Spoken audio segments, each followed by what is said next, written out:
Hello, hello student. Let us start study of problem set number 3 from lesson circle.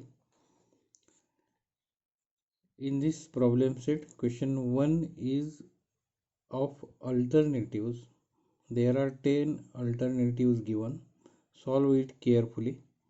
It is easy question. तर problem set 3 मध्ये आपण अभ्यासाला सुरुवात करतोय. यातला पहिला प्रश्न आहे तो योग्य पर्याय निवडा अशा स्वरूपाचा आहे. ती उदाहरणं तुम्हाला सहज सोडवून उत्तरं योग्य ती मिळू शकतील. योग्य प्रकारे आकृत्या काढून गुणधर्म वापरून तुम्ही सहजासहजी ती गणित करू शकाल.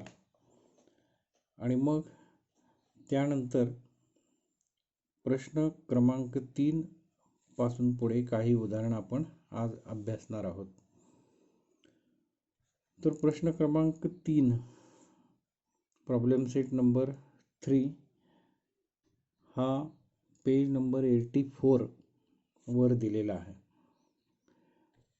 In this figure M is the center of circle, KL is a tangent, MK given 12, KL given 6 root 3 KL, and then we have to find radius of circle, measure of angle K, measure of angle M. तर या प्रश्नाचा जर आपण विचार केला तर याच्यामध्ये M हे वर्तुळ केंद्र, LK ही स्पर्शिका आहे. यातली मापं दिली ती आपण इथे लिहिली. MK 12 दिलंय आणि LK 6 वर्गमुळात 3 दिलेला आहे. आणि याच्यावरून आता मग आपल्याला या किमतींची जर तुलना केली तर हा पहिला गुणधर्म तुम्हाला तिथे लिहावा लागेल. तो म्हणजे tangent drawn at the end point of radius is perpendicular. या त्रिज्येच्या टोकाशी काढलेली ही स्पर्शिका ही या त्रिज्येला लंब असते. म्हणजे हा कोन L 90 अंशाचा आहे हे अगोदर इथे सांगावं लागेल. So write it clearly in figure.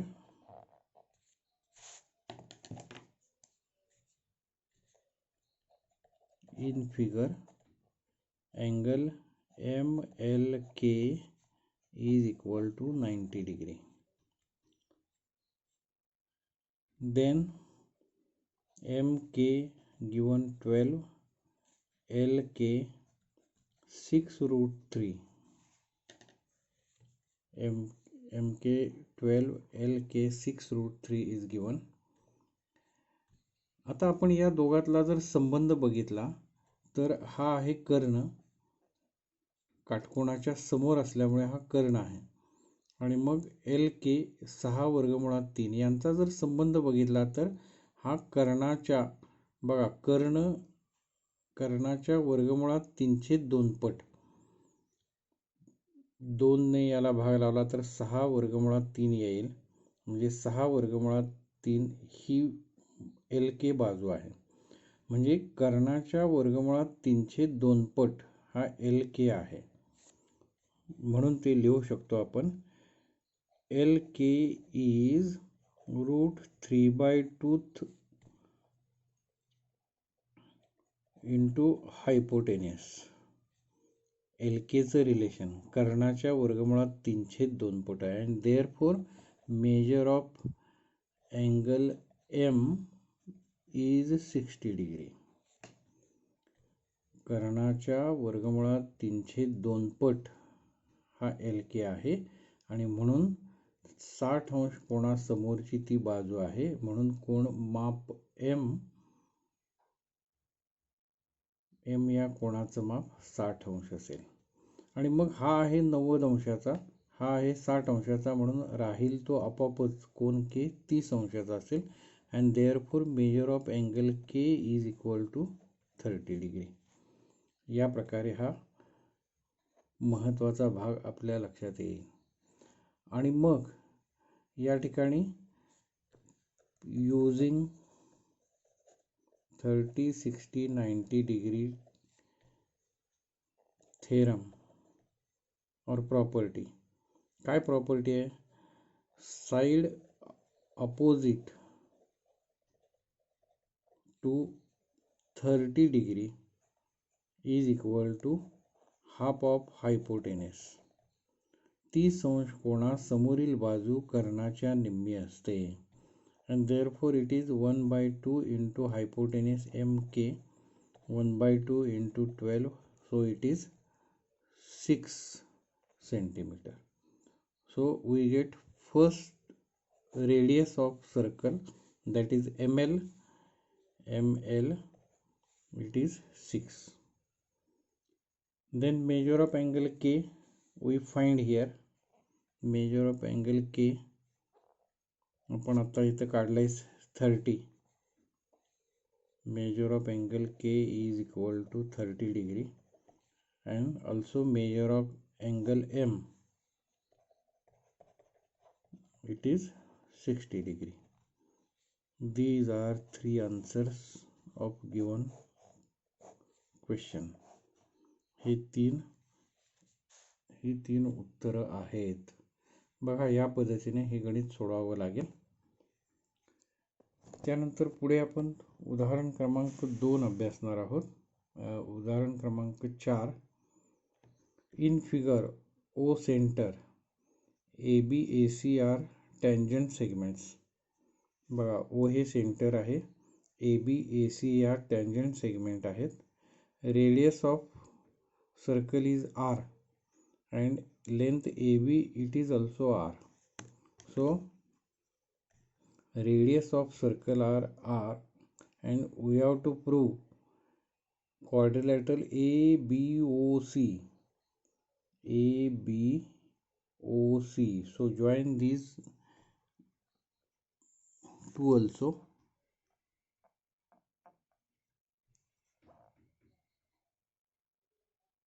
Like this. AOBC is a square, म्हणजे चौरस आहे हे सिद्ध करायचं. ABOC हा चौरस आहे हे सिद्ध करायचं. आणि म्हणून दिलेल्या गोष्टी अगोदर ABAC ह्या टँजंट आहेत, म्हणजे AB आणि AC कॉन्ग्रुएंट असणारच. आपल्याला तो रूल माहीत आहे. वर्तुळ बाह्य बिंदूतून काढलेले स्पर्शिकाखंड एकरूप असतात, म्हणून AB एकरूप AC हे आहे. शिवाय एकाच वर्तुळाच्या त्रिज्या एकरूप असतात, म्हणून हे सुद्धा एकरूप आहेत. हा सुद्धा गुणधर्म माहीत आहे. परत इथे दिलंय काय, रेडियस R आहे आणि AB ची लांबी सुद्धा R म्हणलंय. मग या AB ची लांबी R आहे, तर या AC ची लांबी सुद्धा R, ही सुद्धा R आहे आणि ही सुद्धा R आहे त्रिज्या. म्हणजे ही R, ही R आहे, ही सुद्धा R आणि ही सुद्धा R.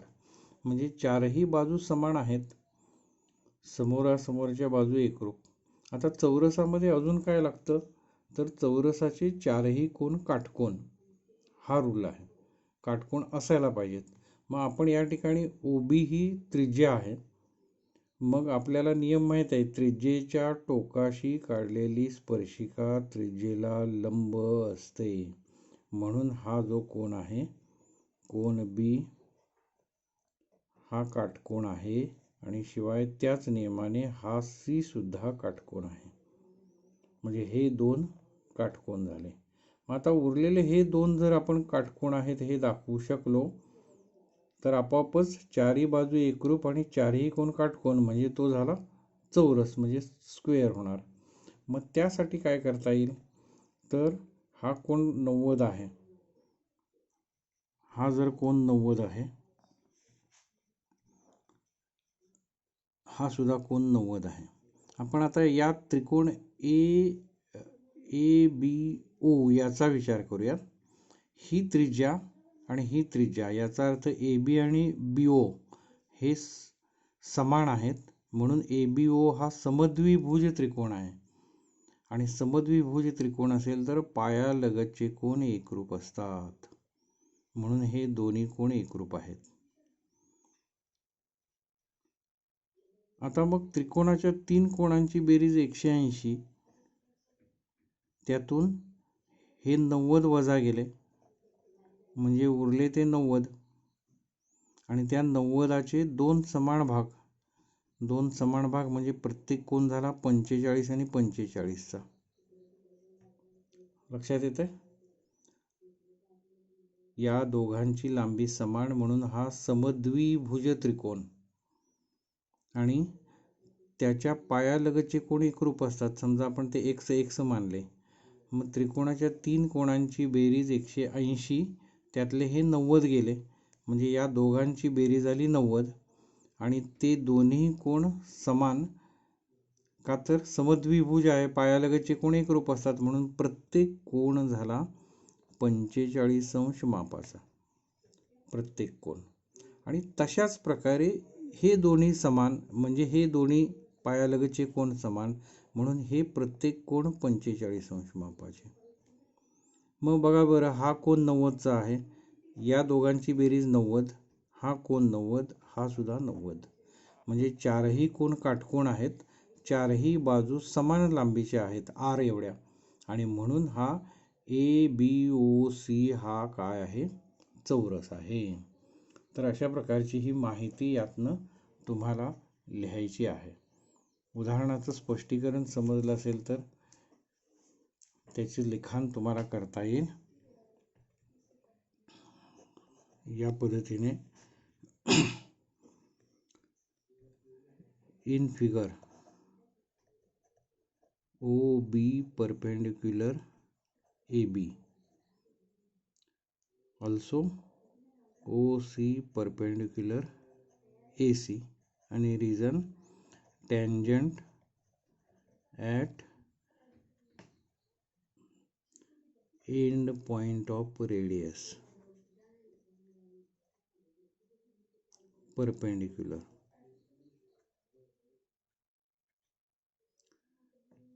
त्रिज्येच्या टोकाशी काढलेली स्पर्शिका लंब, आणि म्हणून measure of angle B is equal to measure of angle C. B and C has a measure 90 degree. Then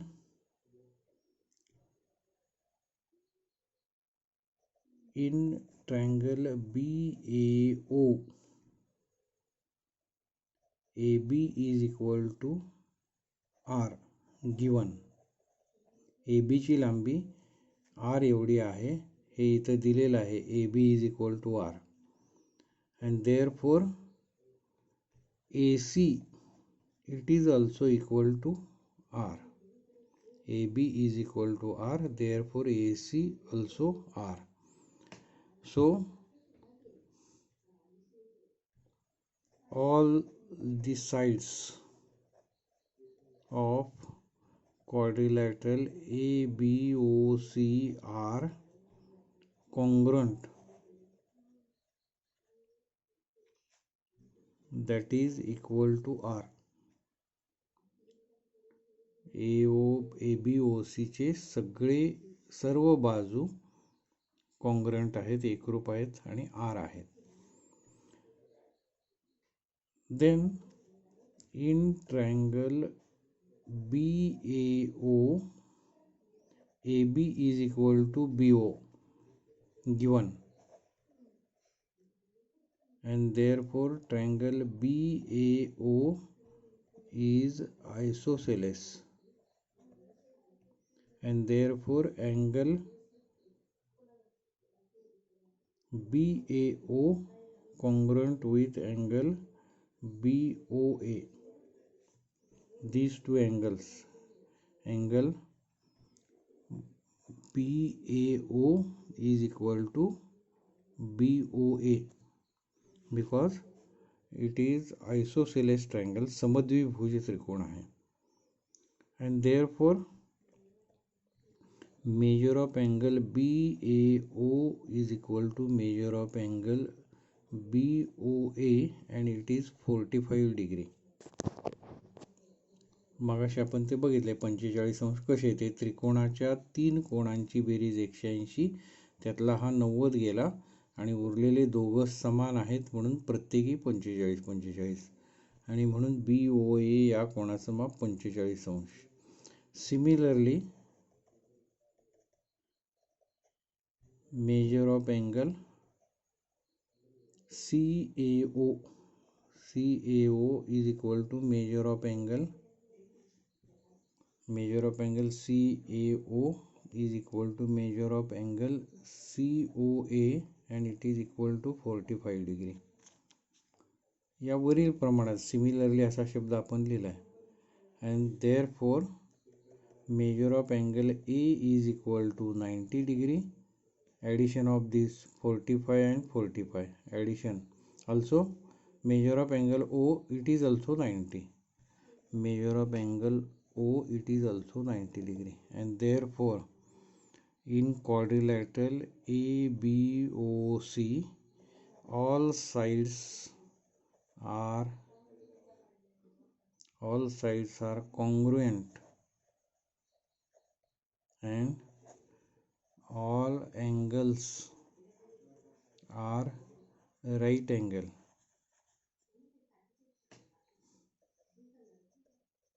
And therefore quadrilateral ABOC is square. This is proved. तर या रीतीने हे उदाहरण सोडवता येईल. तुम्ही पेजमध्ये व्यवस्थित ते लिहून सोडवू शकाल. फक्त यातील महत्त्वाची बाब आपल्या लक्षात आली पाहिजे. हा काटकोन आहे, हा काटकोन आहे, हा समद्विभुज त्रिकोण आहे कारण हा आर आणि हा आर आहे. पायालगतचे कोन एकरूप. त्रिकोणाच्या 3 कोणांची बेरीज 180, त्यातला हा 90 गेला म्हणजे उरलेल्या दोघांची बेरीज 90. मात्र हे दोन्ही एकरूप आहेत, पायालगतचे कोन एकरूप असतात म्हणून प्रत्येक कोन 45 आणि 45. मग तसाच हे सुद्धा, हा पण 45, हा पण 45 म्हणजे हा टोटली कोन ए 90, कोन ओ 90, हा 90 आणि हा 90 म्हणजे चारही कोन काटकोन आहेत. आणि शिवाय प्रत्येक बाजू आर आर आर आणि आर चारही बाजू एकरूप आणि म्हणून हा चौरस आहे असं आपण सांगू शकतो. तर या पद्धतीचं हे उदाहरण मी या पद्धतीने पहिल्यांदाच प्रयोग करतोय. योग्य वाटतंय का बघा. थोडासा मी प्रवासात असल्यामुळे हा अडचणीचा भाग आहे. देन एक्झाम्पल नंबर 5 नंबरचं उदाहरण. In figure quadrilateral ABCD is parallelogram. हा चौकोन समांतरभुज चौकोन आहे. EFGH हे टचिंग पॉईंट आहेत आणि हा पॅरलेलोग्राममध्ये AE 4.5 बघा, AE 4.5, EB 5.5 दिलेला आहे. And then find AD. आपल्याला याची लांबी काढायची आहे AD. परंतु बघा, आपल्याला रूल माहीत आहे, यानुसारच वर्तुळाबाहेरील बिंदूतून काढलेले स्पर्शिकाखंड एकरूप असतात. म्हणजे AB एकरूप AC. तोच नियम इथे सुद्धा आहे. हा BE जेवढ्या लांबीचा असेल तेवढ्याच लांबीचा BF असेल. तर तो कारण द्यायचं, tangent from external point of circle are congruent. वर्तुळाच्या बाह्य बिंदूतून काढलेले हे टँजंट सेगमेंट कॉन्ग्रंट असतात. मग हा 4.5 आहे म्हणजे हा सुद्धा 4.5च येईल. या पद्धतीने. तसंच आता हा पॅरलेलोग्राम आहे, याचा अर्थ याची लांबी आली 4.5 आणि 5.5 म्हणजेच 10. याची लांबी 10 आहे आणि म्हणून याची सुद्धा लांबी 10च असेल. हे आपल्या लक्षात येईल. याच्या एवढीच ही लांबी असेल का तर समांतरभुज चौकोन आहे. तसंच याच्या एवढीच याची ही लांबी असेल 4.5. आणि मग आता हा जर आपण x घेतला, तर हा संपूर्ण 10तून वजा गेलेला म्हणजे 10 वजा x असेल हा. आणि हा जेवढ्या लांबीचा आहे तेवढाच हा सुद्धा असेल 10 वजा x. हा x आहे म्हटल्यानंतर हा सुद्धा x असेल. का तर वर्तुळ बाह्य बिंदूतून काढलेले हे स्पर्शिकाखंड एकरूप असतात, म्हणून हा सुद्धा एकरूप आणि हे सुद्धा दोन्ही एकरूप या पद्धतीने. आणि आता मग यात आपल्याला या एडीची लांबी काढायची आहे. मग बघा, या दोघांची लांबी समान असेल म्हणून ते लिखाण कसं होईल? हा पॅरलेलोग्राम आहे म्हटल्यानंतर AD is equal to BC. ADची लांबी काढायला गेलो तर AH प्लस HD आणि BCची लांबी काढताना BF प्लस FC असं असेल. मग AH किती आहे? 4.5. HD x आहे, BF आहे 5.5 आणि FC आहे 10 वजा x. अशा पद्धतीने याच्या किमती आपण ठेवल्या आणि याच्यातून आता मग आपण सोडवूयात. हे वजा x इकडे घेतले, हे x, हे वजा x इकडे घेतले, अधिक होईल 5.5 अधिक 10 आणि हे परत इकडे आले वजा 4.5. या प्रकारे स्थिती राहील. म्हणजे 2x बरोबर 5.5 वजा 4.5 म्हणजेच 1 आणि अधिक 10 म्हणजे हे झाले 11 आणि म्हणून x बरोबर 11/2 म्हणजे 5.5 असेल या पद्धतीने. मग या x ची लांबी मिळाली 5.5 आणि म्हणून HD is equal to 5.5 and therefore AD is equal to AH plus HD. So AH 4.5 and HD that is 5.5. So the answer is 10. AD is equal to 10 is the answer. तर अशा प्रकारे ही गणितं तुम्हाला सोडवता येतील. इथे सेंटेन्स तुम्ही लिहायला पाहिजे. कुठलं? Tangent from external point of circle are congruent. वर्तुळ बाह्य बिंदूतून काढलेले स्पर्शिका खंड एकरूप असतात आणि म्हणून AD is equal to BC असं आपल्याला म्हणता येणार नाही. AD is equal to BC हा पॅरलेलोग्राम आहे. Parallelogram opposite side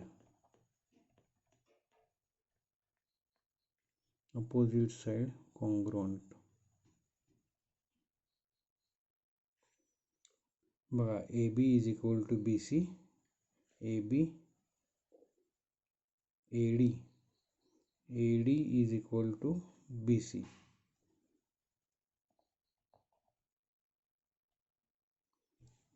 It is parallelograms opposite sides and both the sides are congruent.